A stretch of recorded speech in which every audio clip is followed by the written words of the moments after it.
Guys আমি আবারও বেরিয়ে পড়লাম বাইরে ভিডিও শ্যুট করার জন্য। তো বেশিরভাগই আমি প্রায় বাড়িতেই শ্যুট করি।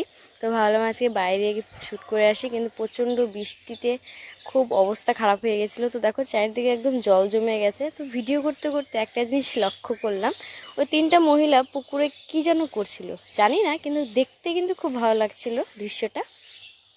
তো আমরা এখন এখান থেকে বেরিয়ে যাব। তো স্কুটিটা আমার না, আমার একটা দাদা ভাইয়ের, ঠিক আছে। তো আমাদের এখানকার ভিডিওটা কমপ্লিট হয়ে গেছে, এবার আমরা অন্য জায়গাতে যাব। তো দাদা ভাই স্কুটি চালাচ্ছে, আমি চারিদিকে দৃশ্যটা তোমাদের দেখাচ্ছি। তো বৃষ্টি হওয়ার পর চারিপাশটা দেখতে কিন্তু খুবই সুন্দর লাগছে। তো আমরা যাচ্ছি, দাদা ভাইকে তাকাতে বললাম, বলে গাড়ি চালাচ্ছি এখন তাকাতে পারবো না। তো মেঘলা আকাশ কিন্তু খুব রয়ে গেছে।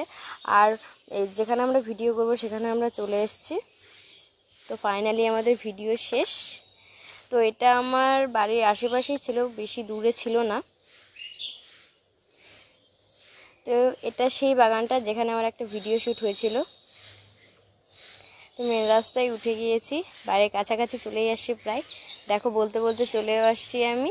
তো ওই যে দেখো আমাদের বাড়ি, দেখতেই তো আমার খুব সুন্দর লাগছে। তো ফাইনালি বাড়িতে চলে আসলাম, তো খুব অস্থির হয়ে গেছি। তো টাটা।